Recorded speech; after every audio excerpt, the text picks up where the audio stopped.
Hello and great welcome. अब बेटे start करेंगे अकाउंटिंग स्टैंडर्ड 27। अब जहाँ तक अकाउंटिंग स्टैंडर्ड AS 27 है, इसका क्या थीम है इसको समझने से पहले यहाँ पर देखें। मान लेते हैं दो बड़ी कंपनी हैं, एक है कंपनी A और एक है कंपनी B, और इन दोनों कंपनीज ने मिलकर के ये डिसाइड करा कि लेट अस से हम कोई इकोनॉमिक अंडरटेकिंग लेंगे। इकोनॉमिक अंडरटेकिंग का मतलब है कोई इकोनॉमिक एक्टिविटी इन्होंने डिसाइड करा, कॉन्ट्रैक्ट कर करके डिसाइड करा कि हम इकट्ठे करेंगे इकोनॉमिक एक्टिविटी। लेट अस से इन्होंने ये डिसाइड करा कि हम एयरक्राफ्ट की मैन्युफैक्चरिंग करेंगे। चलो करेक्ट। अब इस इकोनॉमिक एक्टिविटी के अंदर ये पहले तो इन दोनों के बीच में ये कॉन्ट्रेक्चुअल एग्रीमेंट है कि हम दोनों ने मिलकर के एयरक्राफ्ट मैन्युफैक्चरिंग करनी है। Is it clear to you? Number one. अब मान लेते हैं कि इसमें 50% कंट्रोल A का है और 50% कंट्रोल B का है। इसका मतलब ये जो इकोनॉमिक एक्टिविटी इन्होंने अंडरटेक करी है इसमें इनका जॉइंट कंट्रोल है। जॉइंट कंट्रोल है, ये बड़ा इंपॉर्टेंट पॉइंट है। Is it clear to you और नॉट? तो इसका मतलब ये जो इकोनॉमिक एक्टिविटी है ये A का जॉइंट वेंचर है, ये B का भी जॉइंट वेंचर है। ये A के पर्सपेक्टिव से हम बोलेंगे इन्वेस्टर जो है वो A है, और A के पर्सपेक्टिव से बोलेंगे ये इकोनॉमिक अंडरटेकिंग इसका जो है जॉइंट वेंचर है। इसी तरह B इन्वेस्टर है और B के पर्सपेक्टिव से हम बोलेंगे कि ये जॉइंट वेंचर है। अब इस स्टैंडर्ड का थीम क्या है? इस स्टैंडर्ड का थीम ये है कि जो इन्वेस्टर है, इन्वेस्टर कौन है? A, और वैसे B भी इन्वेस्टर है। अब A का इस जॉइंट वेंचर में जो इंटरेस्ट है, करेक्ट। इंटरेस्ट इसलिए है क्योंकि 50% कंट्रोल मेरा है, कुछ मैंने इस पर इन्वेस्टमेंट करी होगी। तो सिंपल वर्ड्स में जो भी मेरा इंटरेस्ट है उसकी फाइनेंशियल रिपोर्टिंग किस तरीके से करी जाए, यानी कि ये जो अकाउंटिंग स्टैंडर्ड है AS 27 ये किससे डील करता है? अब हम कह सकते हैं कि financial reporting of interest in joint venture. Is it clear to you और नॉट? तो पहले तो ये पॉइंट आपको समझ में आना चाहिए। अगर ये समझ में आ गया है तो फटाफट आप मेरे साथ लिखना शुरू कर दें। तो इसके अंदर भी आपने लिखा पहले तो joint venture, JV short form का हमने यूज़ करा। Joint venture is a contractual agreement. अभी मैंने बताया ये एक कॉन्ट्रैक्चुअल एग्रीमेंट है। क्या है? Contractual agreement. It is a contractual agreement. ये कॉन्ट्रैक्चुअल एग्रीमेंट है। contractual agreement whereby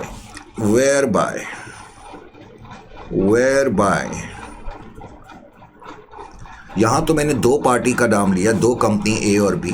तो किसी कॉन्ट्रेक्चुअल एग्रीमेंट दो पार्टी के बीच में या दो से ज़्यादा पार्टी के बीच में भी हो सकता है। whereby two or more parties, parties का यहाँ मतलब इन्वेस्टर से, 2 और मोर पार्टीज़ अंडरटेक, ये मिल करके कोई इकोनॉमिक एक्टिविटी अंडरटेक करती हैं। Parties undertake economic activity. Is it clear to you?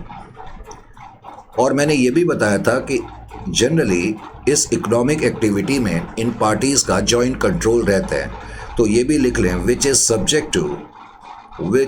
subject to joint control, which is subject to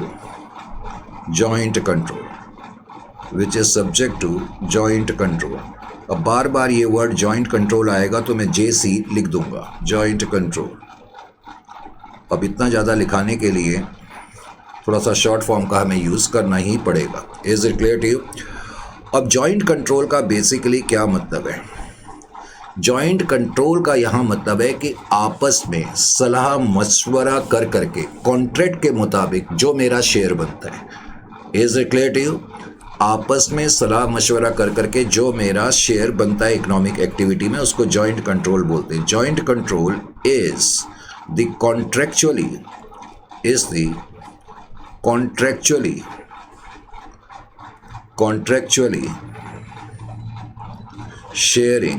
contractually sharing of control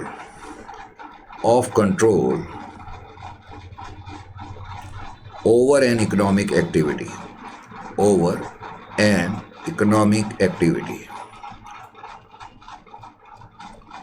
economic activity. तो जो भी वो इकोनॉमिक एक्टिविटी है कॉन्ट्रैक्ट के मुताबिक उसमें जो हमारा शेयर है वही जॉइंट कंट्रोल दिखाता है। अब मैंने आपको कुछ टाइम पहले AS21 भी कराया था, AS23 भी कराया था। उससे पहले हमने एक फुल फ्लेज अकाउंटिंग स्टैंडर्ड 21 जो प्रैक्टिकल चैप्टर था वो भी करा था। कंट्रोल वर्ड बहुत बारी आया था। कंट्रोल का बेसिकली मतलब क्या है? Control is the power, control is the power to govern, is the power to govern the financial and operate the financial and operational, the financial and operational and operating लिख लो, financial and operating policies of an economic activity, of an economic activity। तो जो भी हम economic activity ले रहे हैं, correct, तो हमारे पास ये पावर है। जॉइंट कंट्रोल का मतलब ये है कि मेरे पास ये पावर है कि मैं उसकी फाइनेंशियल और ऑपरेटिंग एक्टिविटी को गवर्न कर सकता हूँ। Of an economic activity so as to obtain benefits from it, so as to obtain benefits from it, benefits from it। Is it clear to you or not? अच्छा जी, उसके अलावा अभी मैंने बताया था जैसे A और B, C इन सब ने मिलकर के कॉन्ट्रेक्चुअली ये एग्रीमेंट करा कि हम कोई इकोनॉमिक एक्टिविटी अंडरटेक करेंगे। तो जो ये पार्टीज़ हैं, मैंने क्या कहा कि इनको वैसे तो हम वेंचरर कहते हैं, लेकिन इसका पूरा मतलब ये नहीं है। सपोज A ने, B ने और C ने ये डिसाइड करा कि हम कोई इकोनॉमिक एक्टिविटी अंडरटेक करेंगे। मान लेते हैं कि इसके अंदर A का शेयर 45% है, B का शेयर 45% है, लेकिन C का शेयर केवल 10% है। तो इस केस में केवल A और B को ही वेंचरर माना जाएगा। वेंचरर का मतलब है कि उनका जॉइंट कंट्रोल है। आप देखें तो सी का जॉइंट कंट्रोल नहीं है क्योंकि उसकी इन्वेस्टमेंट सिर्फ 10% की है, तो सी को मैं सिर्फ इन्वेस्टर बोलूँगा। तो ये भी आपको समझ में आना चाहिए। ए वेंचरर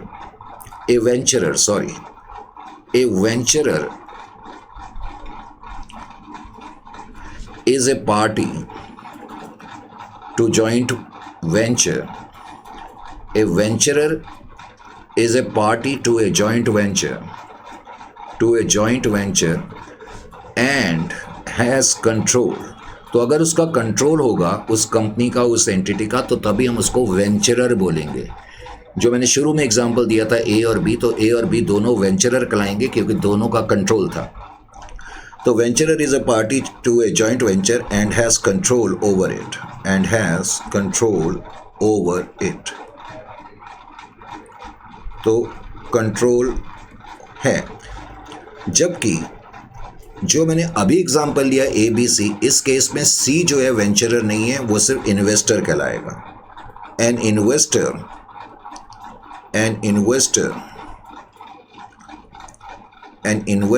इन ए joint venture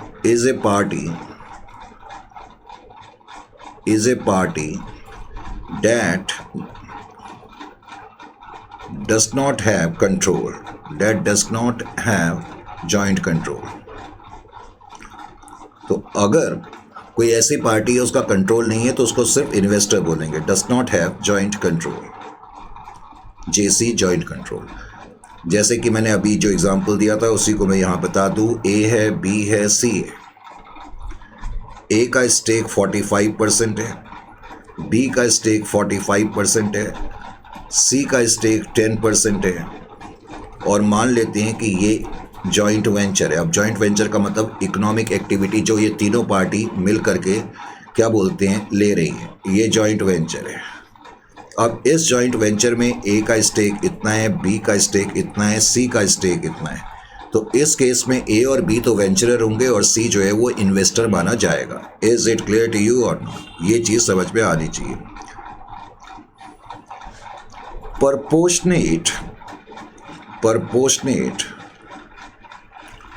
proportionate consolidation method, proportionate consolidation method। मैंने कहा ये जो स्टैंडर्ड है, स्टैंडर्ड का ताल्लुक बेसिकली किस चीज़ से, कि आप किस तरीके से फाइनेंशियल रिपोर्टिंग करेंगे। आप मतलब अगर आप एक वेंचरर हैं, एक ऐसी कंपनी है जिसका जॉइंट कंट्रोल है इकोनॉमिक एक्टिविटी में, तो आप वेंचरर हैं, आपको रिपोर्टिंग करनी है, तो आप किस तरह रिपोर्टिंग करेंगे अपने इंटरेस्ट की। तो मैंने यहाँ लिखा proportionate consolidation method of accounting, proportionate consolidation method of accounting and reporting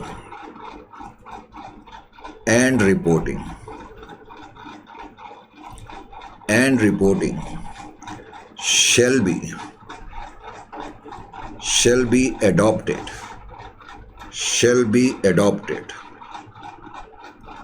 be adopted अब यहाँ पर आपको एक चीज़ याद आनी चाहिए। जब हमने कंसोलिडेटेड फाइनेंशियल स्टेटमेंट का चैप्टर करा था, आपको याद है कंसोलिडेटेड फाइनेंशियल चैप्टर में सपोज एक कंपनी, चलो ये पेरेंट कंपनी है, ये सब्सिडियरी कंपनी है। ये कोई कंपनी हमारी सब्सिडियरी कंपनी तभी बन सकती है जब उसके 50% से ज़्यादा के स्टेक्स हमारे पास है। इसका मतलब सब्सिडियरी कंपनी का कंट्रोल हमारे पास है। अब आपको याद होगा जब हम कंसोलिडेटेड फाइनेंशियल स्टेटमेंट बनाते थे तो जो पेरेंट्स के एसेट होते थे वो हम लिखते थे, और जो सब्सिडियरी कंपनी के एसेट होते थे वो भी हम मिला करके लिख देते थे। हम ऐसा तो नहीं करते थे ना कि सब्सिडियरी कंपनी के जितने एसेट हैं और हमारा स्टेक मान लेते हैं कि हमने 70% इन्वेस्टमेंट करी है, तो हम ऐसा तो नहीं करते थे 70% ऑफ एसेट सब्सिडियरी कंपनी के जो एसेट्स थे उतना मिला करके लिखते थे, ऐसा नहीं करते थे। यानी कि जो कंसोलिडेटेड फाइनेंशियल स्टेटमेंट हम बनाते हैं वो फुल कॉस्ट मेथड पर बनाते हैं, और यहाँ मैंने क्या करा, उसमें हम फुल कंसोलिडेशन करते हैं। क्या करते हैं? फुल कंसोलिडेशन करते हैं। फुल कंसोलिडेशन का मतलब आपकी समझ में आया कि सब्सिडियरी कंपनी के जितने भी एसेट्स और लायबिलिटी होते थे पूरा अमाउंट हम अपने साथ मिला करके लिखते थे। ये नहीं कि सब्सिडियरी कंपनी में कि जितने भी एसेट और लायबिलिटी उसमें जो हमारा प्रोपोर्शनेट शेयर है वो हम मिला के लिखते थे, ऐसा तो हम नहीं करते थे। तो कहने का मतलब यहाँ पर ये है कि इस केस में अगर मैं कोई वेंचरर हूँ और मेरा जॉइंट कंट्रोल है जॉइंट वेंचर में, तब मैं जब फाइनेंशियल रिपोर्टिंग करूँगा तो मैंने यहाँ पर क्या लिखाया है, proportionate consolidation method of accounting and reporting shall be adopted by venturer. समझ में आया? By venturer. और इसका भी क्या मतलब हुआ, इसका भी क्या मतलब हुआ अभी जो मैं बताने की कोशिश कर रहा था। यानी कि जब मैं कंसोलिडेटेड फाइनेंशियल स्टेटमेंट बनाऊंगा, क्योंकि अगर मैं एक जॉइंट वेंचरर हूं, एक जॉइंट वेंचरर का मतलब तो समझ में आ गया ना, मेरा कोई जॉइंट वेंचर है और मैं वेंचरर हूं, यानी कि मैं जो भी कंपनी हूं तो मुझे कंसोलिडेशन करना पड़ेगा। जब कंसोलिडेशन करूंगा तो जितने भी हमारे एसेट हैं, अब की बार हम उसमें जॉइंट वेंचर में जो एसेट है उसमें जो हमारा प्रपोर्शन है, लेट अस से हमारा प्रपोर्शन 50% है, तो उतना ही ऐड करेंगे। This is the point which you need to understand. तो adopted by venturer, that is, चलो मैं इसको एक यहाँ एक्सप्लेन भी कर दूं, that is venturers share. Venturers share, venturers share, venturer share का मतलब वो पार्टी जिसका कि जॉइंट वेंचर के अंदर जॉइंट कंट्रोल है। वेंचरर शेयर ऑफ ईच एसेट। तो जब आप फाइनेंशियल रिपोर्टिंग करेंगे तो केवल आप अपना शेयर देखेंगे कि जॉइंट वेंचर में जो आपका शेयर है, correct. वेंचरर share of each asset, liability, expense, income, liability, expenses and incomes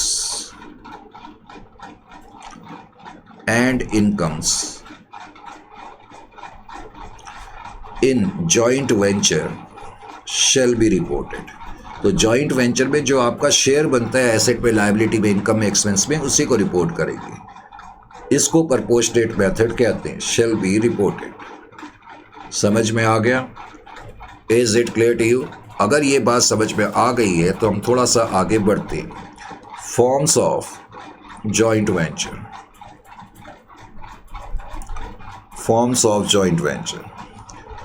अब जॉइंट वेंचर की कुछ फॉर्म्स होती हैं। जॉइंट वेंचर की जो फॉर्म्स होती हैं, कौन सी फॉर्म्स होती है जॉइंट वेंचर की?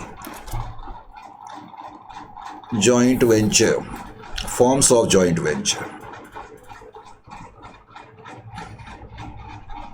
देखिए जी, जॉइंट वेंचर जो होता है, एक तो हम कहते हैं JCO, jointly controlled enterprises, jointly controlled operations कह लो, जॉइंटली कंट्रोल्ड ऑपरेशंस। एक तो जॉइंटली कंट्रोल्ड ऑपरेशंस होते हैं, जॉइंटली कंट्रोल्ड ऑपरेशंस,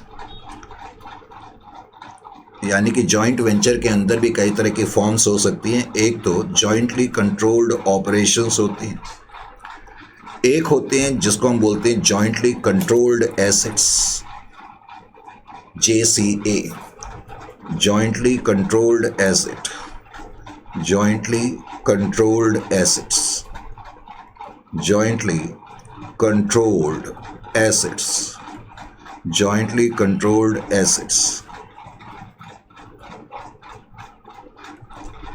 JCA। और एक हम कहते हैं jointly controlled entity, jointly controlled, jointly controlled entity, JCE, jointly controlled entity.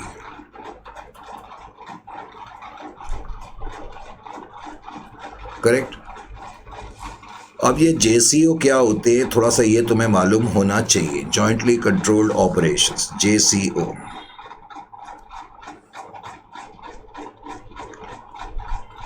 Jointly controlled operations, jointly controlled operations में आप लिखे कि the operations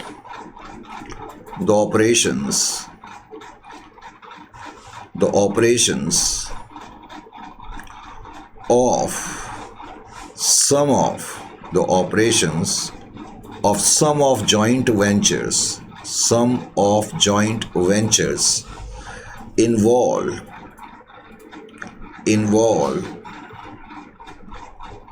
use of assets and other resources,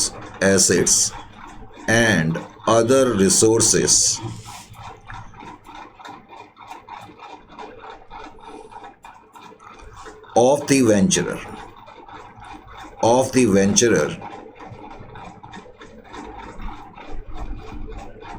वेंचरर का मतलब समझ में आना चाहिए, वो कंपनी जिसका कि जॉइंट कंट्रोल है जॉइंट वेंचर में। वेंचरर rather than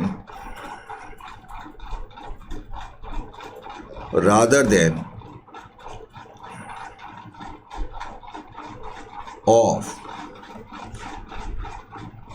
establishment, इसका क्या मतलब हुआ? एस्टेब्लिशमेंट्स, यानी कि कुछ ऐसे एग्रीमेंट होते हैं, मान लेते हैं दो पार्टीज हैं A और B, इन्होंने डिसाइड करा कि हम मिल करके कोई इकोनॉमिक अंडरटेकिंग करेंगे, लेकिन ये जो इकोनॉमिक अंडरटेकिंग है, जिसको तुम एस्टेब्लिशमेंट भी बोल सकते हो, इसको एक तरह से कोई कंपनी भी बोल सकते हो, करेक्ट। सिंप्लिसिटी के लिए मैं इसको कोई इकोनॉमिक अंडरटेकिंग बोलूँगा या इकोनॉमिक एक्टिविटी बोलूँगा। दोनों का 50-50% स्टेक्स भी है, लेकिन कुछ ऐसी इकोनॉमिक अंडरटेकिंग होती है जिसमें जो वेंचरर हैं, हम उनके एसेट्स और उनके रिसोर्सेज का ज़्यादा यूज़ करेंगे बजाय एस्टेब्लिशमेंट का। मतलब ये दोनों अपने अपने एसेट्स और अपने अपने रिसोर्सेज यूज़ करेंगे इस इकोनॉमिक एक्टिविटी को चलाने के लिए। Is it clear to you? उनको कहते हैं जॉइंटली कंट्रोल्ड ऑपरेशंस। अब जॉइंटली कंट्रोल्ड ऑपरेशंस में क्या होता है कि ईच वेंचरर, जब मैंने ईच लिखी दिया तो को लिखने की ज़रूरत नहीं है। ईच वेंचरर, करेक्ट, यूजेस, जैसा कि मैंने बताया, यूजेस इट्स, तो जो वेंचरर है अपने अपने एसेट्स यूज़ करेगा, uses its own resources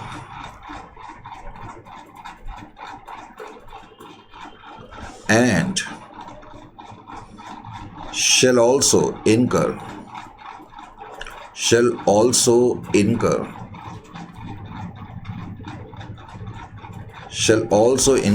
its own liabilities and expenses.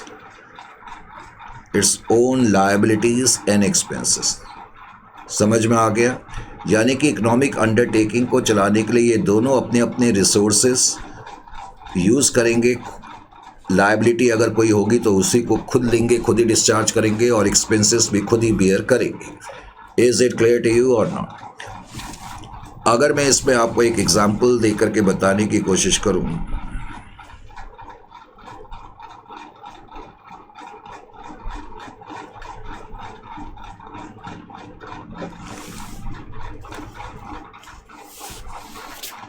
जैसे कि मान लेते हैं एक एंटिटी ए है, एक एंटिटी बी है, करेक्ट? इन दोनों के बीच में ये डिसाइड हुआ कि हम इकोनॉमिक एक्टिविटी अंडरटेक करेंगे और इकोनॉमिक एक्टिविटी जो होगी प्रोडक्शन ऑफ एयरक्राफ्ट होगी। क्या होगी? Production of aircrafts. हम एयरक्राफ्ट को प्रोड्यूस करके बेचेंगे, लेकिन एयरक्राफ्ट को प्रोड्यूस करने के लिए ए जो है वो पार्ट्स बनाएगा,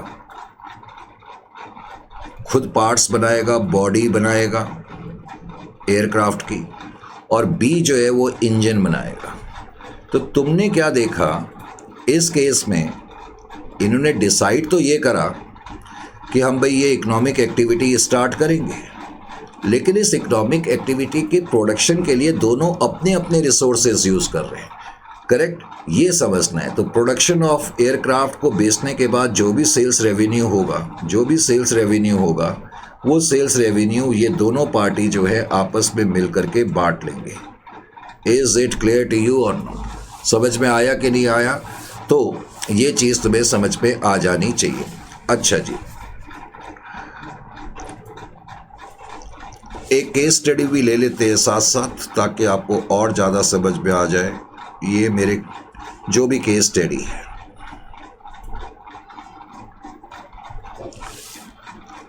मान लेते हैं इस केस स्टडी में मैंने लिखा कि A limited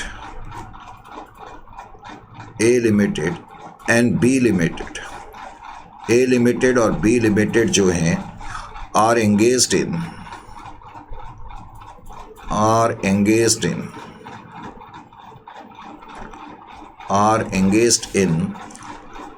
in a business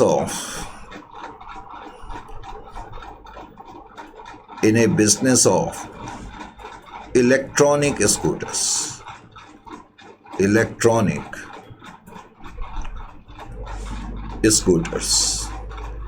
तो ये दोनों कंपनी इलेक्ट्रॉनिक स्कूटर्स के बिजनेस में इन्वॉल्व है, scooters, and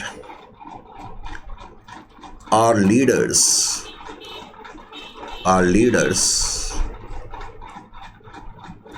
in the trade,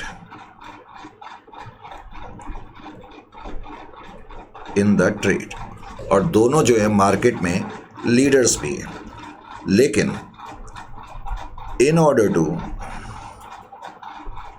to reduce competition, अब इनको लग रहा है कि अननेसेसरी हम दोनों के बीच में कंपटीशन हो रहा है, तो in order to reduce the competition इन्होंने क्या डिसाइड करा कि हम मिलकर के जॉइंट वेंचर कर लेते हैं। In order to reduce the competition, correct, they entered into a joint venture agreement,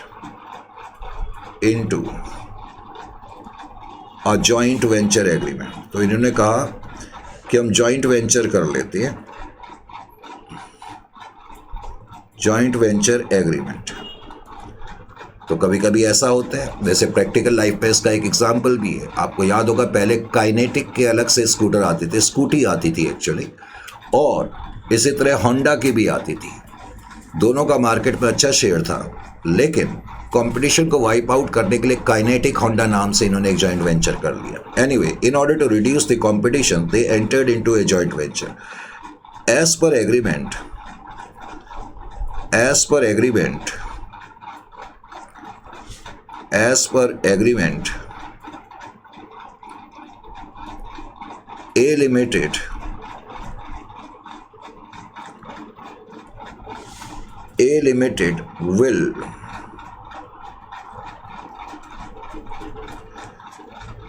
A Limited will supply components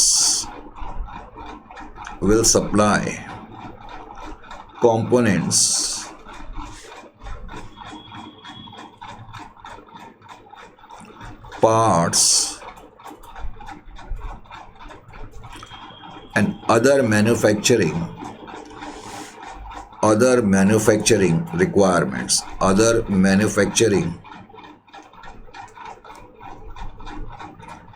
items, while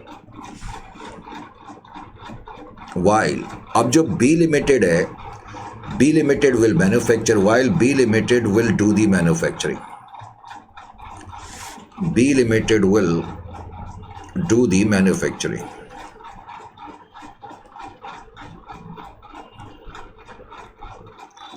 अब B Limited जो है वो मैन्युफैक्चरिंग करेगी। इन दोनों के बीच में ये डिसाइड हो गया।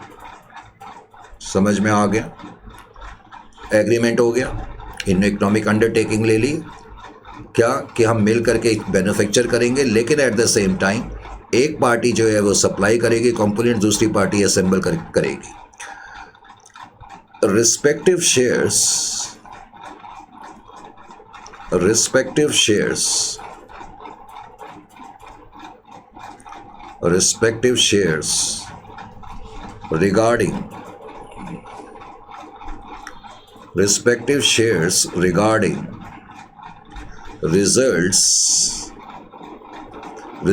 शेयर्स regarding results का मतलब है कि अगर कोई भी लॉस होगा या नफ़ा होगा तो उसमें इनका जो रिस्पेक्टिव शेयर्स होगा, respective shares regarding results are 40% and 60%।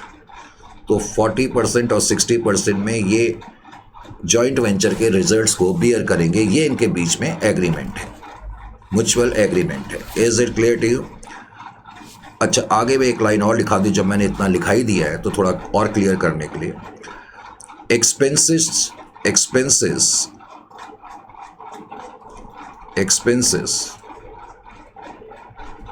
shall be individually borne। अब जो एक्सपेंसेस होंगे वो इंडिविजुअली बॉर्न करे जाएंगे। shall be individually borne।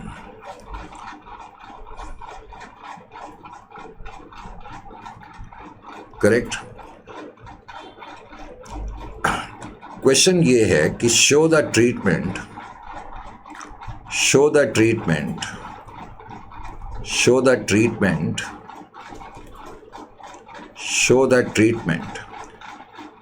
in the books of A and B, if total revenue is 500 crores, total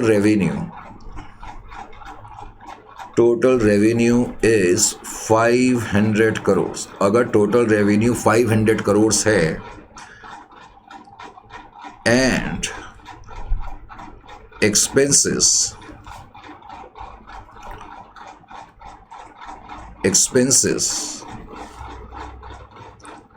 amount to and expenses amount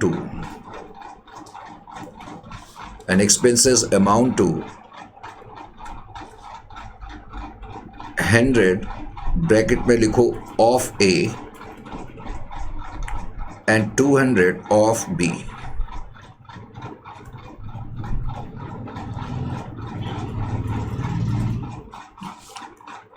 अब जितना बड़ा question है उसका सॉल्यूशन कुछ नहीं है, सॉल्यूशन में तो कुछ बताना ही नहीं है। देखे जी यहाँ पर जब जॉइंटली कंट्रोल्ड ऑपरेशंस होते हैं तो मैंने कहा कि इनको ये बताना पड़ता है हमारा रिस्पेक्टिव इंटरेस्ट कितना है, बस यही तो करना है हमें।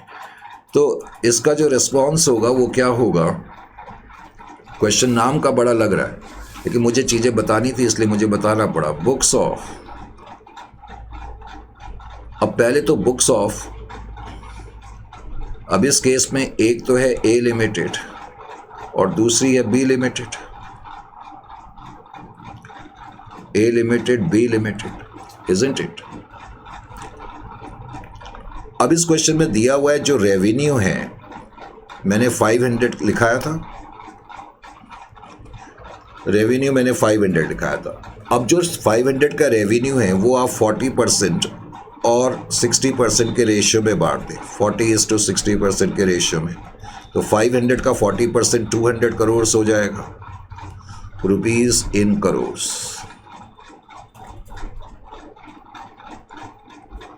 और इसका 300 हो जाएगा। अब रेवेन्यू तो हो गया। अब मैंने कहा था कि अपने अपने खर्चे खुद बियर करेंगे, तो लेस एक्सपेंसेस। तो इस तरह से ये रिपोर्टिंग करेंगे अपने अपने हिस्से की। इन्होंने बता दिया कि भाई हमारे हिस्से का रेवेन्यू इतना है, मेरे हिस्से का खर्चा इतना है और हमारे को इतना फ़ायदा हुआ, इसको भी इतना फ़ायदा हुआ। इतनी सी चीज़ बतानी है, कुछ है ही नहीं। Is it clear to you? अच्छा जी, ये करने के बाद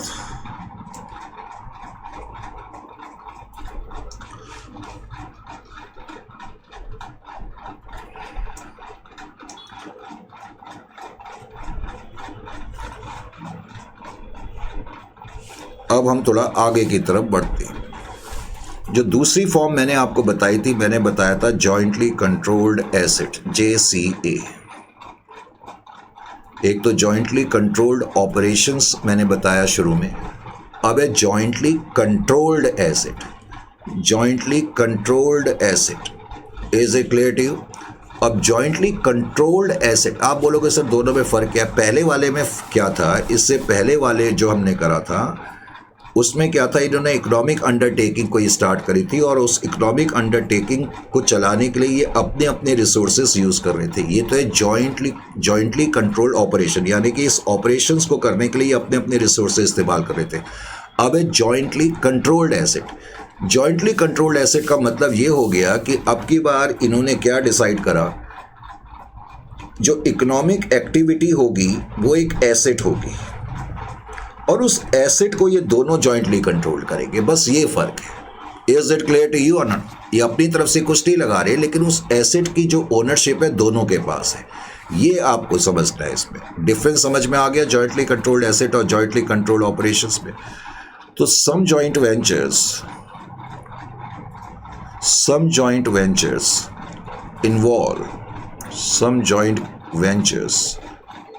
involve the joint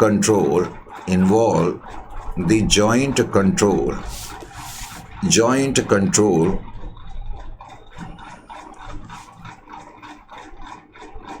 and ownership। तो जॉइंट कंट्रोल के साथ साथ हमारी ओनरशिप भी होती है उस इकोनॉमिक अंडरटेकिंग में। Ownership by the venturers.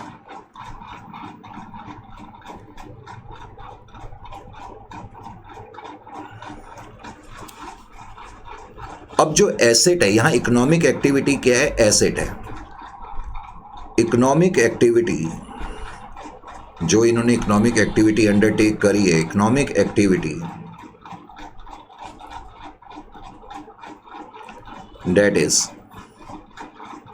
that is asset।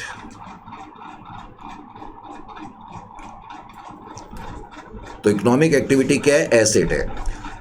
Are used या is used to obtain mutual benefits. तो उस एसेट का जो इस्तेमाल होता है वो म्यूचुअल बेनिफिट के लिए होता है। Used to obtain mutual benefits.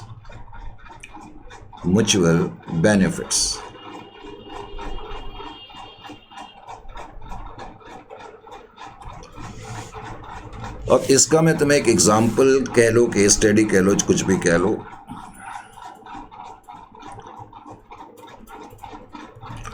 अगर मैं इसका एक एग्जांपल तुम्हें दूं तो मान लेते हैं कि F1 and F2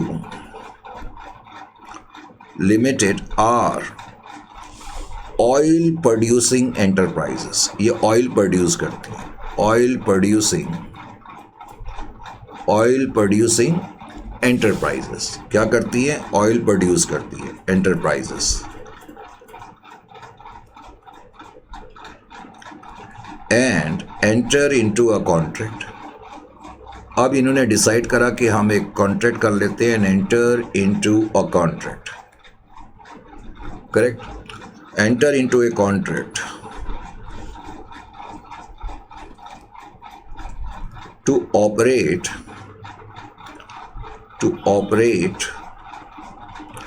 a pipeline, to operate an oil pipeline, लिख लो, an oil pipeline।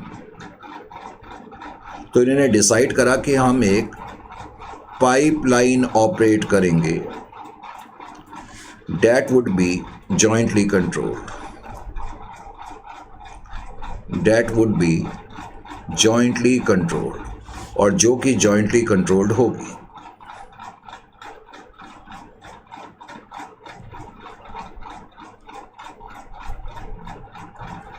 ये दोनों ऑयल प्रोड्यूसिंग एंटरप्राइजेज हैं और इन्होंने ये डिसाइड करा कि हम एक ऑयल पाइपलाइन ऑपरेट करेंगे, करेक्ट। अब ऑयल पाइपलाइन जो होगी तो जाहिर है इसका मतलब उसकी ओनरशिप दोनों के पास रहेगी, दोनों उस ऑयल पाइपलाइन का क्या बोलते हैं इस्तेमाल करेंगे। Each venturer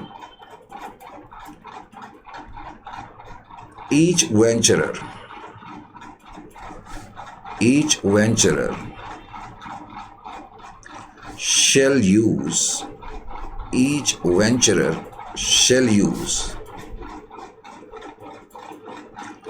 pipeline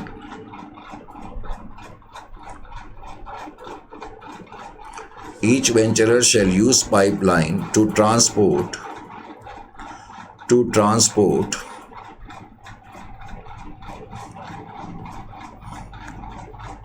oil and shall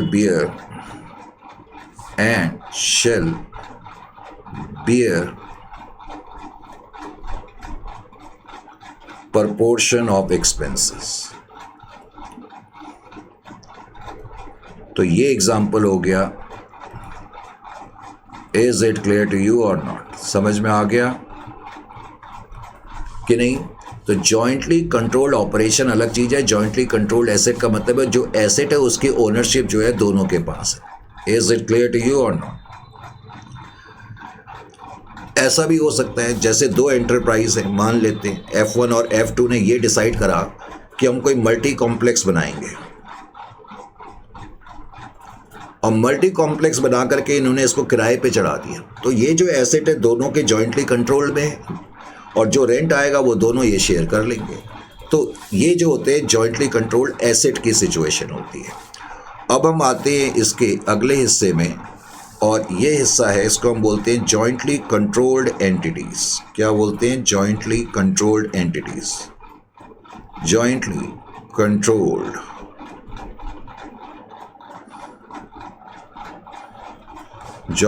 controlled entities।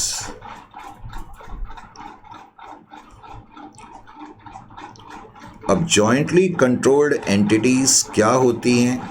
नाम से ही पता लग रहा है। अब के बाद दो या दो से ज़्यादा पार्टी मिलकर के एक कॉरपोरेशन, यानी कि एक, जो मैं अभी तक इकोनॉमिक एक्टिविटी वर्ड यूज़ कर रहा था उसकी जगह अब मैं बोलूँगा कि इन लोगों ने मिल करके आपस में एक अंडरटेकिंग बना ली या एक कंपनी बना ली, एक कॉरपोरेशन बना लिया और उसमें इनकी एक तरीके से पार्टनरशिप है। Is it clear to you और नॉट? समझ में आ गया? तो a jointly controlled enterprise is a joint venture, in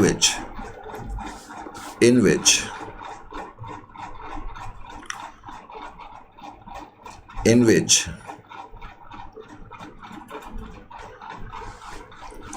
an establishment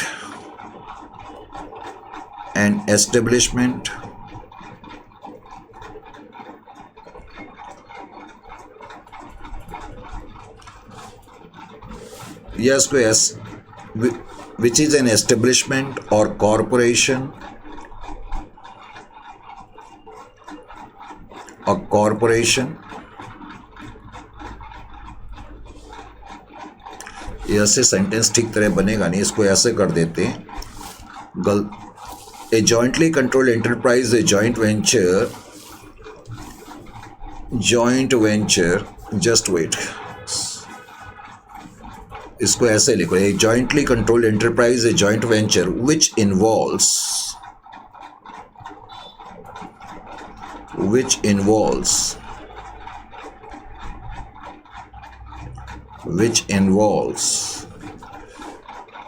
establishment of which involves establishment of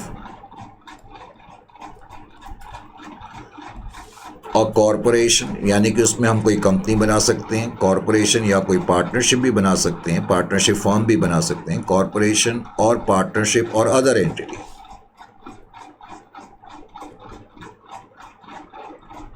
partnership और other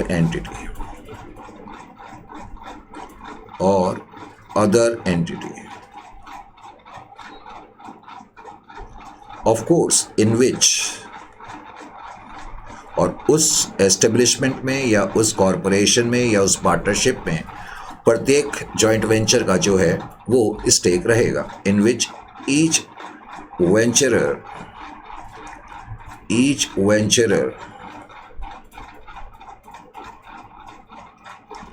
shall have interest.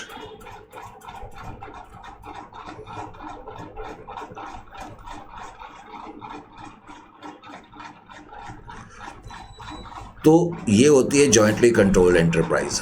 Is it clear to you?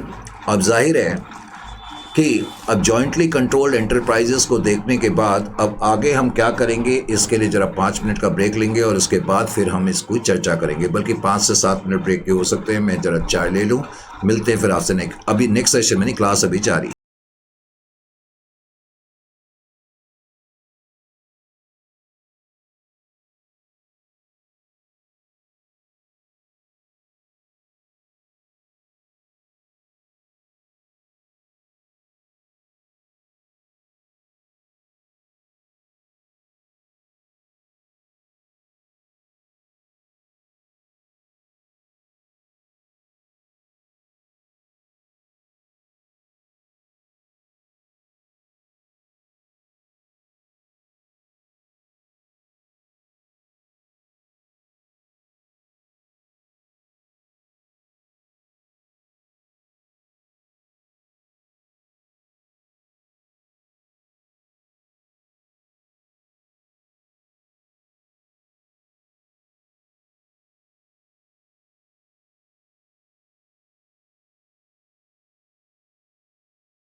Welcome again.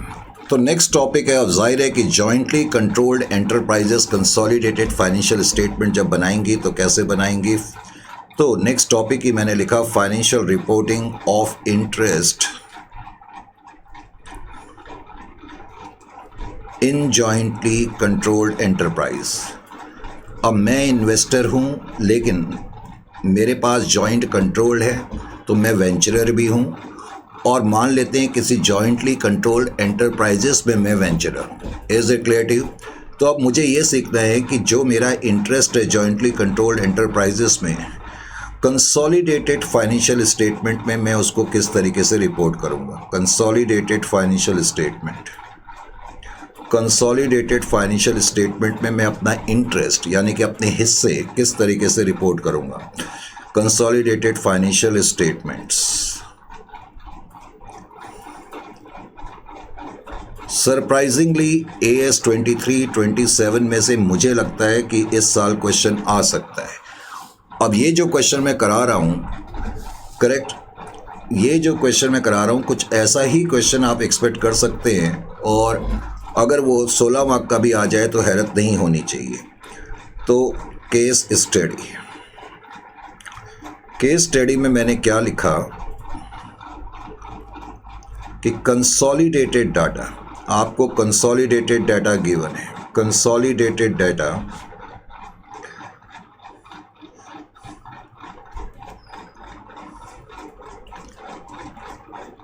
of H Limited and its subsidiary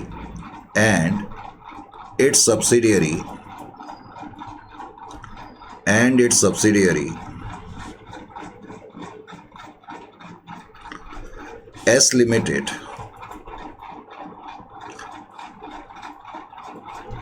and also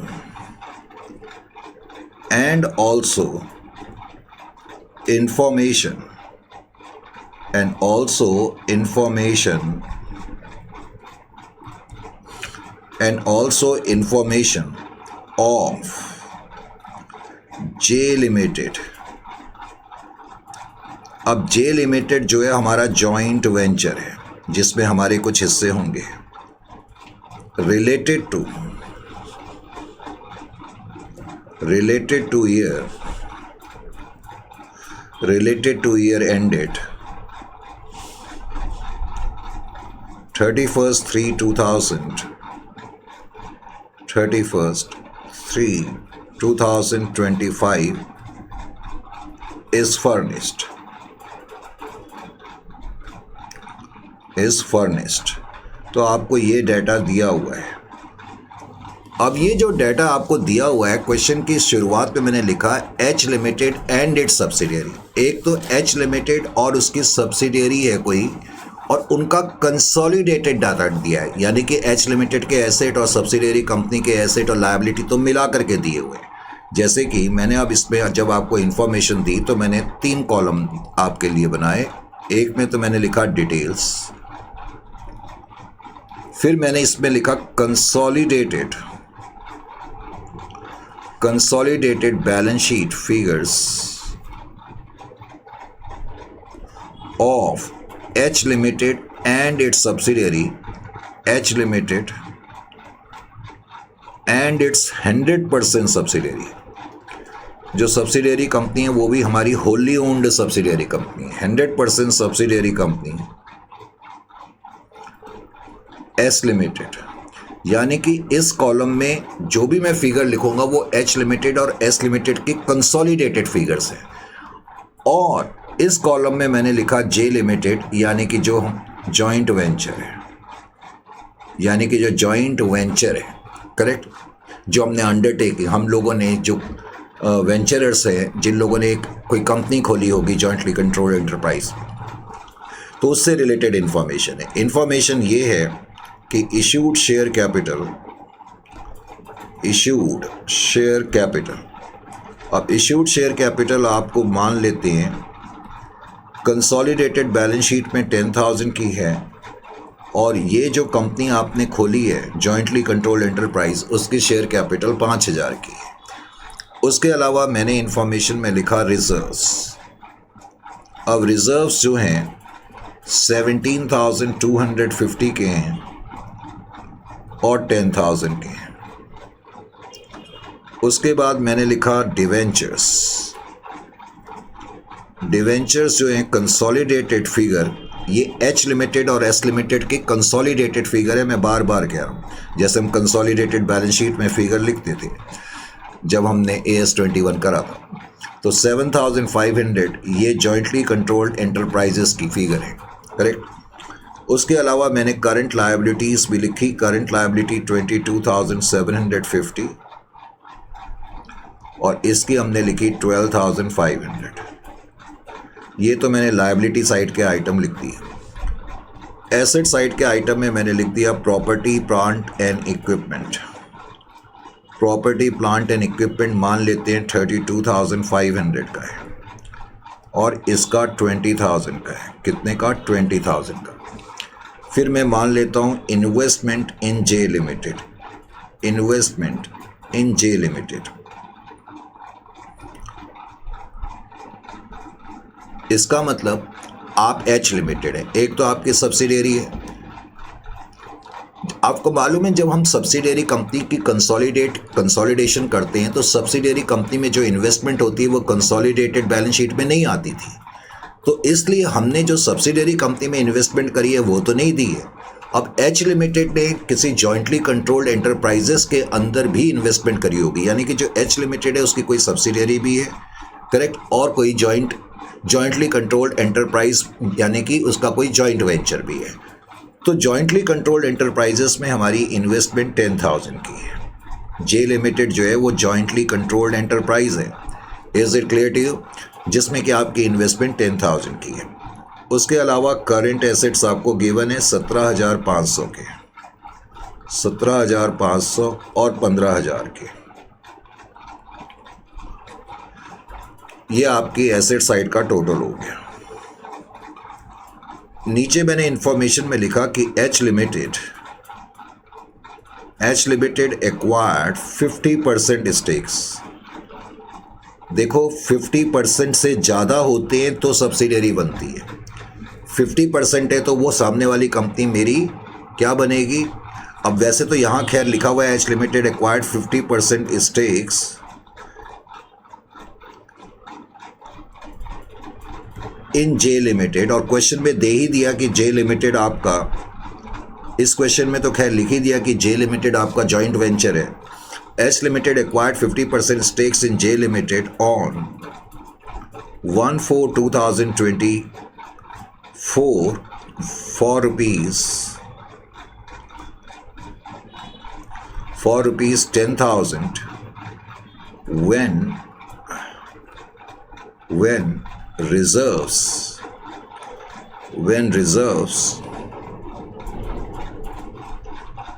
were 9,500 of J Limited। अब वो तुम्हें क्या कह रहा है कि prepare consolidated balance sheet of the group, prepare consolidated financial statement of the group, पूरे group की बनाओ। मैं बार बार तुमसे एक चीज़ इस क्वेश्चन में जो कंफ्यूज कर सकती है वो ये कि आपको समझ में आना चाहिए कि एच लिमिटेड की एक तो सब्सिडियरी है और एच लिमिटेड का एक जॉइंट वेंचर है जिसका नाम जे लिमिटेड है। एच लिमिटेड और एस लिमिटेड की तो कंसोलिडेटेड बैलेंस शीट दे ही दी है ना तुम्हें, वो तो दे दी है। अब जॉइंट वेंचर को तुम्हें अपने साथ कंसोलिडेट करना है, यानी कि अब जो बैलेंस शीट बनेगी वो H limited plus S limited plus joint venture में जो हमारे हिस्से हैं वो सब मिला करके बनेगी। इसलिए वो ग्रुप की बैलेंस शीट कहलाएगी, क्योंकि अब की बार मेरी सब्सिडियरी भी है और मेरा एक जॉइंटली कंट्रोल्ड एंटरप्राइज यानी कि जॉइंट वेंचर भी है। तो कंसोलिडेटेड बैलेंस शीट बनाने के लिए मुझे क्या करना पड़ेगा?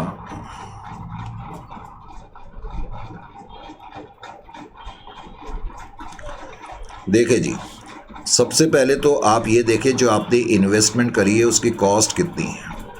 Cost of the investment, cost of the investment जो है वो 10,000 की है, 10,000। कॉस्ट ऑफ द इन्वेस्टमेंट 10,000 है, इसमें कोई डाउट नहीं है। अब मैं क्या करूँगा, शेयर ऑफ वेंचरर, शेयर ऑफ वेंचरर, हम वेंचरर कौन है, एच लिमिटेड, शेयर ऑफ वेंचरर हमारा एक जॉइंट वेंचर है जिसका नाम जे लिमिटेड है। शेयर ऑफ वेंचरर, वेंचरर का मतलब एच लिमिटेड, इन जे लिमिटेड। अब जे लिमिटेड जो कि जॉइंट वेंचर, जो कि जॉइंट वेंचर है, उसमें हम वेंचरर हैं, तो उसमें हमारा कितना हिस्सा बनेगा। लेकिन मैं जो ये देखना चाहता हूँ, share of venture in J limited, मैं देखना चाहता हूँ on the date of control, और कंट्रोल हमने बिगनिंग में एक्वायर करा है, on the date of control या on the date of acquisition. तो on the date of acquisition को अब देखें, यहाँ पर पहले तो ए, शेयर कैपिटल कितनी है, शेयर कैपिटल 5,000 की है। अब 5,000 में आपका हिस्सा कितना बनेगा, 50%, क्योंकि 50% स्टेक्स तो आपने एक्वायर कर लिए, तो 2,500 रुपये की शेयर कैपिटल आपके पास आ गई। बी, अब उनके जो रिजर्व्स हैं, जिस दिन आपने कंट्रोल एक्वायर करा उस दिन जो रिजर्व्स हैं, क्वेश्चन में मैंने नीचे लिखाया था 9,500 हैं, तो 9,500 में, क्योंकि on the date of control के दिन हम देख रहे हैं, 9,500 में भी हमारा हिस्सा 50% बनेगा, डेट इज इक्वल टू 4750। आपको याद होगा AS 21 में भी हम यही करते थे, जब कंसोलिडेटेड बैलेंस शीट बनाते थे तो तब भी हम यही करते थे कि टोटल इक्विटी या नेट एसेट्स, उसके लिए हम share capital plus reserve add करते थे। तो वो तुम ऐसे भी कर सकते थे कि टोटल नेट एसेट या इक्विटी इतनी है और उसमें आपका हिस्सा 50% है, और 50% हिस्सा जो आपका आ जाएगा 7,250 आ जाएगा। तो आपको ये पता लग गया कि on the date of control के दिन आपके हिस्से के जो नेट एसेट्स हैं वो 7,250 के हैं। अब 7,250 के आपके नेट एसेट्स हैं 7,250, जबकि इन्वेस्टमेंट 10,000 की है, तो इन्वेस्टमेंट ज़्यादा है, तो इसका मतलब है कि गुडविल आ गई। Step number 1 minus step number 2 करके हमारे पास गुडविल आ गई 2,750। अब गुडविल को हासिल करने के बाद स्टेप नंबर 4 में हमने ये देखा कि जो वेंचरर है H limited, share of वेंचरर, share of वेंचरर H limited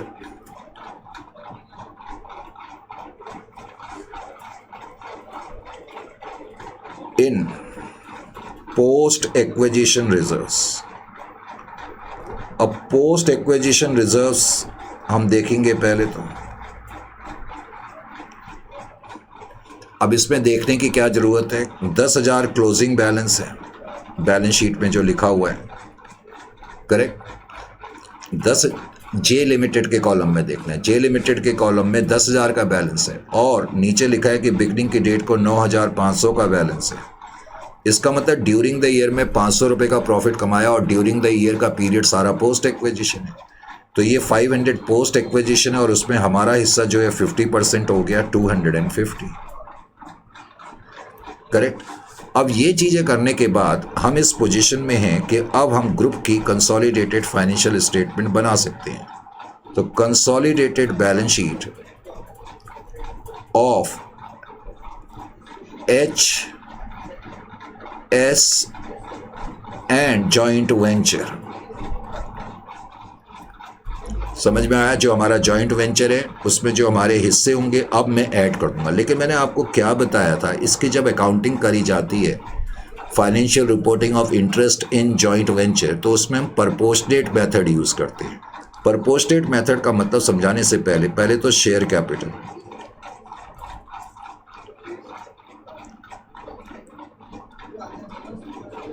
देखो शेयर कैपिटल जो आपको क्वेश्चन में दी हुई है 10,000 लिखी हुई है, शेयर कैपिटल तो आप ही की आएगी, यानी आपका मतलब है वैसे भी कंसोलिडेटेड फाइनेंशियल स्टेटमेंट में जो शेयर कैपिटल आ रही होगी वो तो पेरेंट की आ रही होगी ना। तो कंसोलिडेटेड फाइनेंशियल स्टेटमेंट के अंदर तो शेयर कैपिटल तो पेरेंट की ही आएगी, इसमें कोई डाउट किसी तरीके का नहीं है। ये नहीं कि वह जो वेंचरर है, मैंने आपको बताया कि अब आप बोलोगे सर वेंचरर की कैपिटल में भी तो हमारा हिस्सा है। ऐसे तो सब्सिडियरी कंपनी के शेयर कैपिटल में भी हमारा हिस्सा होता था, हम नहीं दिखाते थे और मैंने रीज़न बताया था।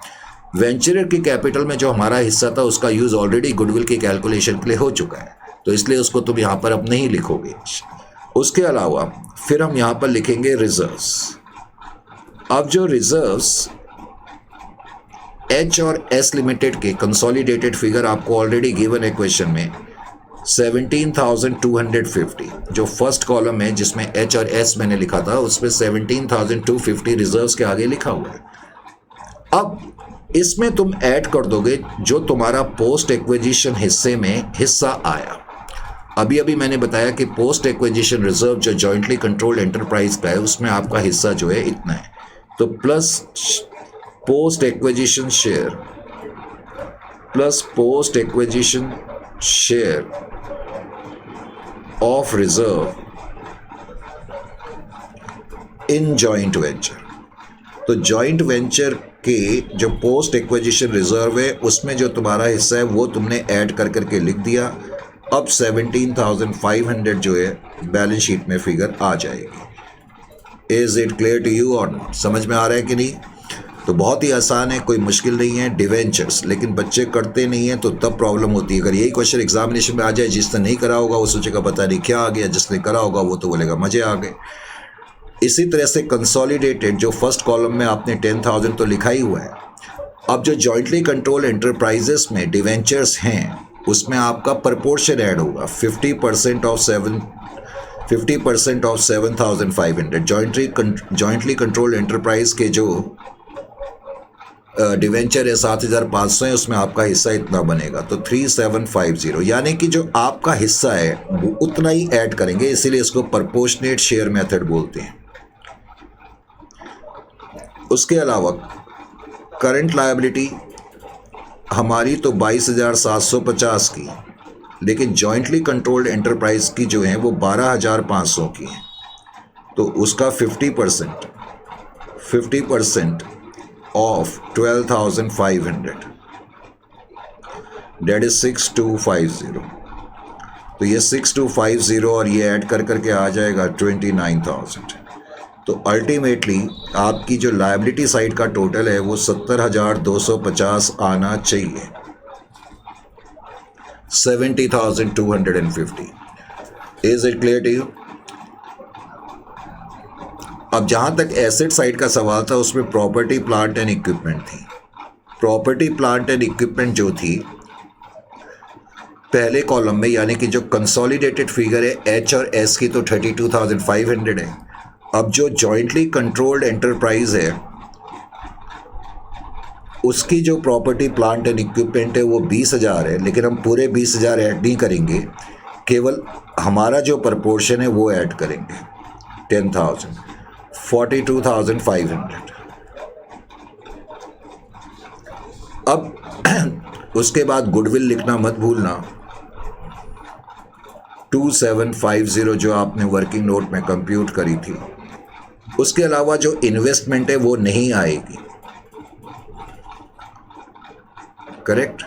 जो आपने इन्वेस्टमेंट करी है, जैसे आप जब सब्सिडियरी में इन्वेस्टमेंट करते हैं वो बैलेंस शीट में नहीं आती है, इसी तरह जो आपने इन्वेस्टमेंट करी है जॉइंट वेंचर में वो नहीं आएगी, क्योंकि ये फिगर यूज़ हो जाती है गुडविल के कैलकुलेशन के लिए। Is it clear to you? उसके अलावा करंट एसेट हैं 17,500 के, तो 17,500 पहले तो आप यहाँ पर लिखेंगे 17,500, और करंट एसेट जो जॉइंटली कंट्रोल्ड एंटरप्राइजेस के हैं वो 15,000 के हैं, तो 15,000 का 50% आ जाएगा 7,500, तो 7,500 आपने ऐड कर दिया, debt will be equal to 25,000, तो टोटल आपका 70,250 आ जाएगा, 70,250। Is it clear to you और नॉट? समझ में आ गया कि नहीं? कैसे करना है? इंटरेस्टिंग है? बिल्कुल इंटरेस्टिंग है। अगर ये इंटरेस्टिंग है तो इसी बात पे खुश होकर के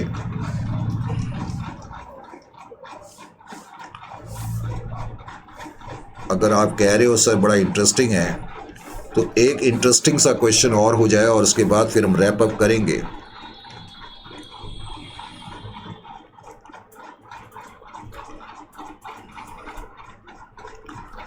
क्वेश्चन लिखाने के पीछे पर्पस यही है कि पढ़ते पढ़ते आधा क्वेश्चन क्लियर हो जाए। Is it clear to you? A and B limited, in fact A limited B limited लिख लें, A limited and B limited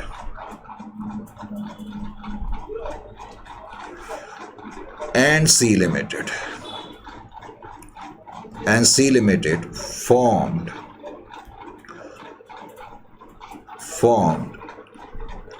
a new entity। इन तीनों कंपनी ने मिलकर के एक नई एंटिटी बनाई, न्यू एंटिटी डी लिमिटेड, उसका नाम रखा डी लिमिटेड,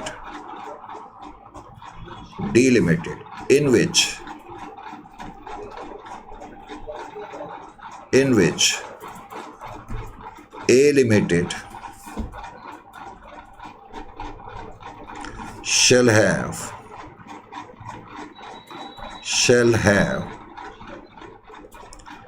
20% stakes। A के 20% stakes हैं, while of B Limited 60% and C Limited 20%। तो रिस्पेक्टिव शेयर भी आपने देख लिए। Is it clear to you? वो कह रहा है ए का 20% है, बी का 60% है और सी का 20% हिस्सा है इस एंटरप्राइज में जो इन तीनों ने मिलकर के खोली, डी नाम की जो एंटरप्राइज खोली है। ए limited has the power, A Limited has the power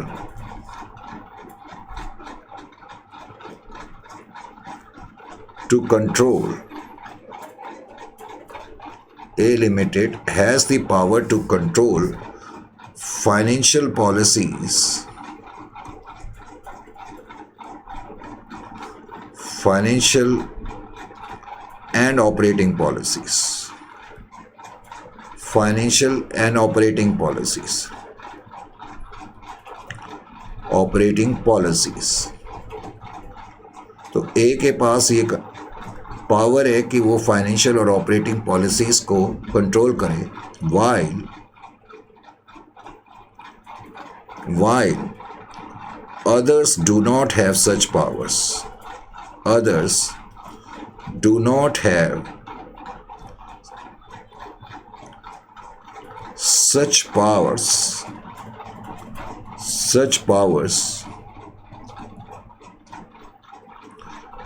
as per agreement। तो एग्रीमेंट के मुताबिक ये डिसाइड हुआ है कि ए के पास बेसिकली कंट्रोल है। Is it clear to you? The balance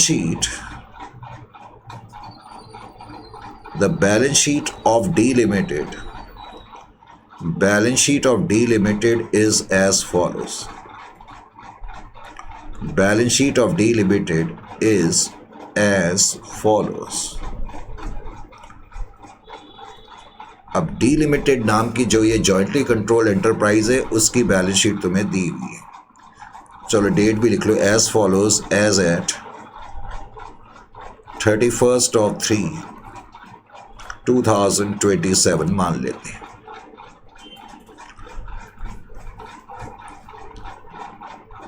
Issued share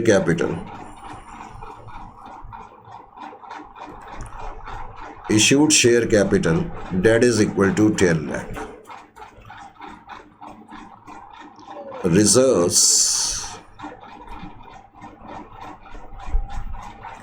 4 lakh। Reserves के बाद debentures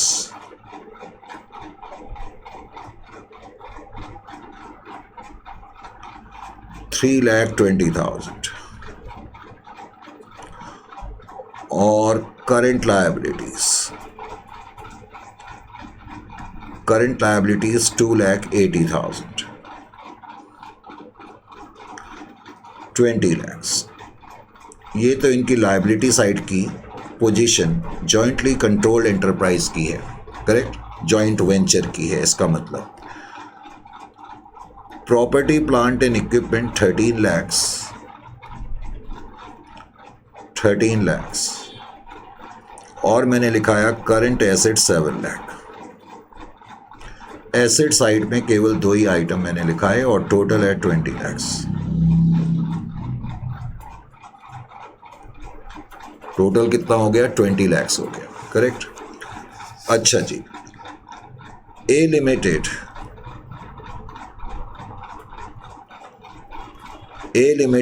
is required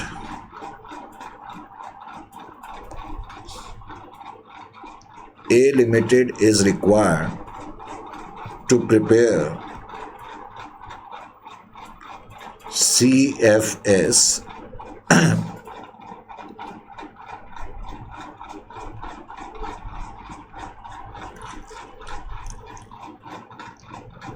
as per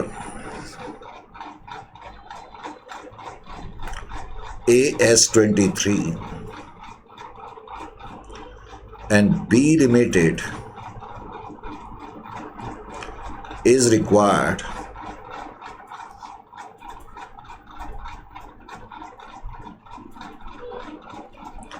to prepare B Limited is required to prepare CFS as per AS21।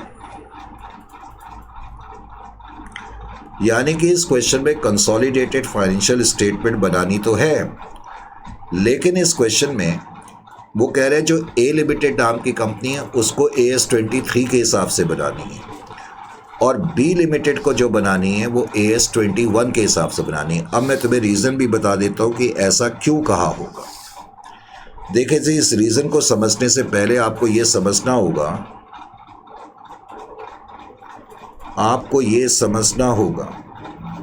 क्या समझना होगा कि इस क्वेश्चन में पहले तो ये 3 एंटिटी है, एक है ए, एक है बी, एक है सी। इन तीनों ने डी लिमिटेड नाम की एक कंपनी ओपन करी है। नो डाउट कि डी लिमिटेड जॉइंट वेंचर है, इसमें किसी तरीके का डाउट नहीं है। क्वेश्चन में ये भी लिखा है कि ए का स्टेक 20% है डी लिमिटेड में, सी का स्टेक 20% है डी लिमिटेड में और बी का जो स्टेक है 60% है। अगर बी का 60% स्टेक्स डी लिमिटेड में है तो नो डाउट कि बी के पर्सपेक्टिव से डी लिमिटेड सब्सिडियरी कंपनी है। ये हमारी सब्सिडियरी कंपनी है, इसमें तो कोई डाउट ही नहीं है। अब ए का जो है हिस्सा डी में 20% है और ऊपर से ये भी लिखा है कि ये इनकी फाइनेंशियल और ऑपरेटिंग पॉलिसीज को कंट्रोल कर सकता है। Is it clear to you? तो इसका मतलब डी लिमिटेड ए लिमिटेड के पॉइंट ऑफ व्यू से एसोसिएट है। ए का इसमें सिग्निफिकेंट इन्फ्लुएंस है डी लिमिटेड में, तो इसलिए डी लिमिटेड हमारी एसोसिएट भी मानी जा सकती है। Are you getting my point और नॉट? तो इसलिए क्वेश्चन तुमसे ऐसा कह रहा है। Is it clear to you? तो ये क्वेश्चन है और हालांकि क्वेश्चन में उन्होंने तुम्हें क्लियर कर ही दिया है कि तुम्हें करना क्या है। अब पॉइंट ये है, आपको समझ के आनी चाहिए, यानी कि इस क्वेश्चन को करने के लिए आपको AS21 में जो हमने करा था वो भी मालूम होना चाहिए। और अभी मैंने बताया भी था, जब AS21 में हम कंसोलिडेशन करते थे तो हम क्या करते थे और जब 23 में करते हैं तो क्या करते हैं। तो एनीवे, अगर नहीं भी याद है तो मैं आपको बता रहा हूँ। सबसे पहले तो कंसोलिडेशन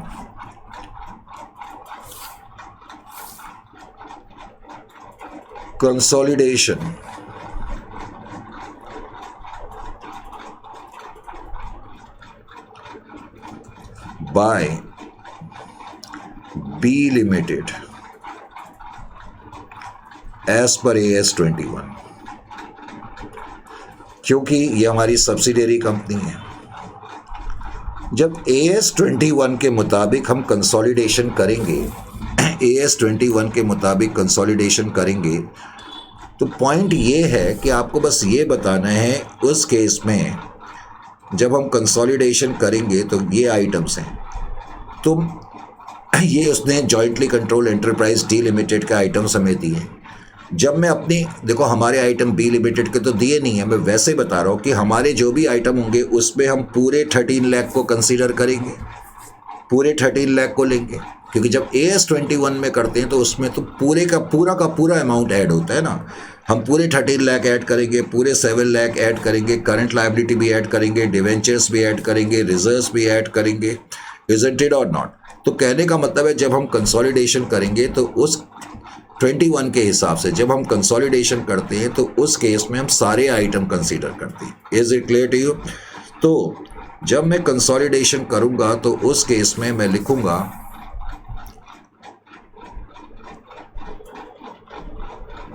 तो उस केस में मेरा आंसर ये होगा कि जो प्रॉपर्टी प्लांट एंड इक्विपमेंट है,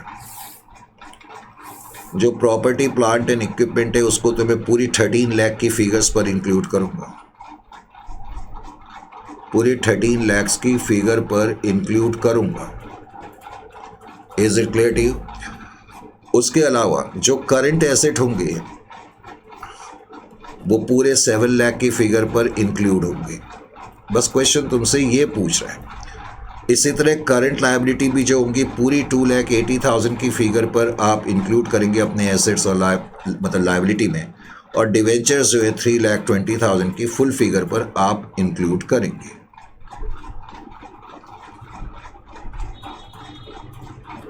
इज इट क्लियर? देखो रिजर्व हम नहीं कह सकते क्योंकि रिजर्व में प्री पोस्ट के बारे में हमें पता नहीं है, इसलिए रिजर्व मैंने यहां पर नहीं लिखा। Is it clear to you? दूसरा, शेयर ऑफ माइनॉरिटी।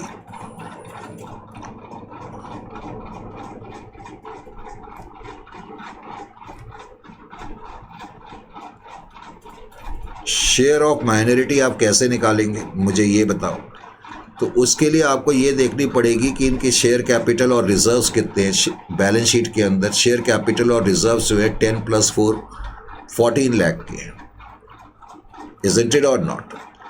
यानी कि माइनॉरिटी का शेयर निकालने के लिए हम क्या करते हैं, जो इक्विटी शेयर कैपिटल है, इक्विटी शेयर कैपिटल 10 लाख की है,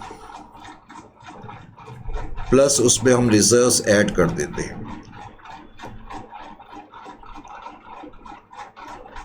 तो और हम मान रहे हैं कि ये रिजर्व बिगनिंग की डेट को होंगे। क्यों?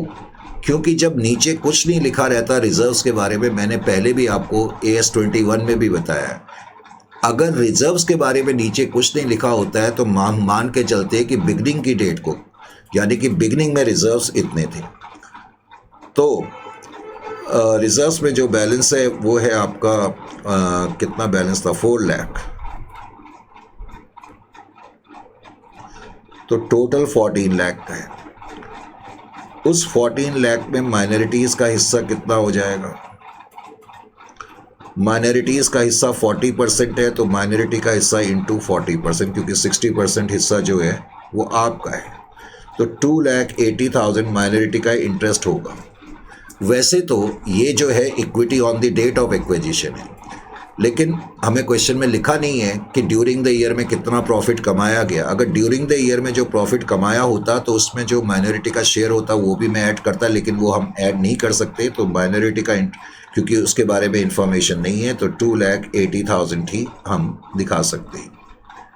Is it clear to you और नॉट? समझ में आ गया कि नहीं आ गया? राइट जी।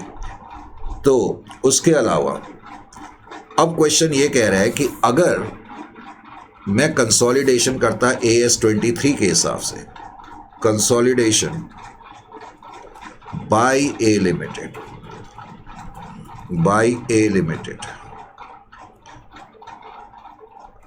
एज पर AS23, अगर AS23 के हिसाब से मैं कंसोलिडेशन करता तो मैं क्या करता AS23 के हिसाब से? तो जो प्रॉपर्टी प्लांट एंड इक्विपमेंट है, जो प्रॉपर्टी प्लांट एंड इक्विपमेंट है वो 13 लाख की है, लेकिन हम पूरे 13 लाख का अमाउंट इंक्लूड नहीं करेंगे। AS23 और 27 में हम प्रपोर्शनेट बेसिस पर ही करेंगे, बिकॉज सी का हिस्सा 20%, ए का हिस्सा 20% है, तो 20% 2,60,000 रुपीज़ इतना ही अमाउंट इंक्लूड करा जाएगा। इसी तरह करंट एसेट्स का जो अमाउंट इंक्लूड करा जाएगा 7 लाख है, इंटू 20%, 1,40,000।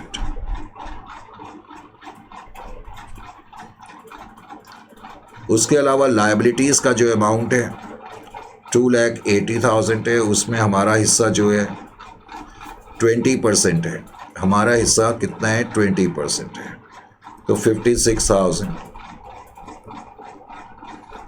और उसके अलावा डिवेंचर्स हैं 3,20,000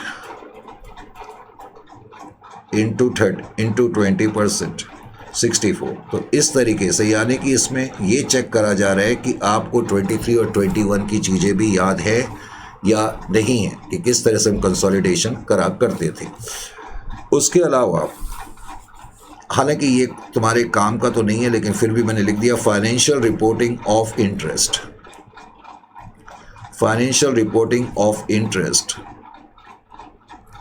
इन jointly controlled enterprise in separate financial statement.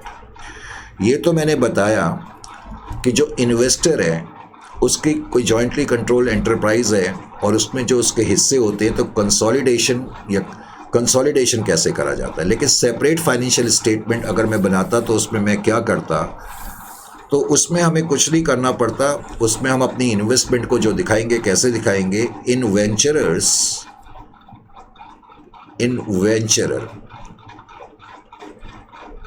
उस पार्टी को कहते हैं जिसका हिस्सा है जॉइंट वेंचर में।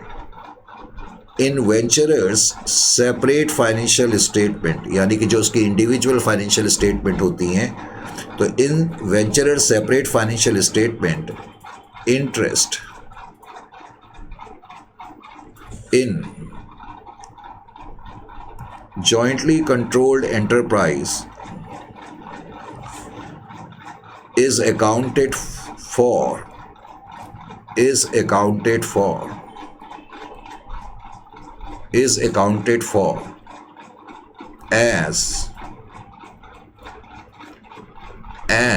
an investments, यानी कि हम अपनी सेपरेट फाइनेंशियल स्टेटमेंट में सिर्फ इन्वेस्टमेंट्स लिखेंगे और एट कॉस्ट पे लिखेंगे investments in accordance with AS13।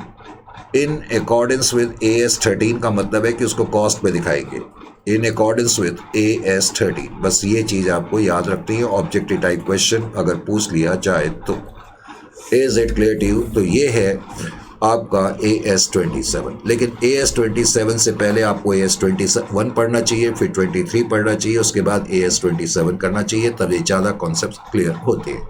मिलते हैं नेक्स्ट सेशन में किसी और चीज़ के साथ। टिल देन, टाइम टू से गुड बाय।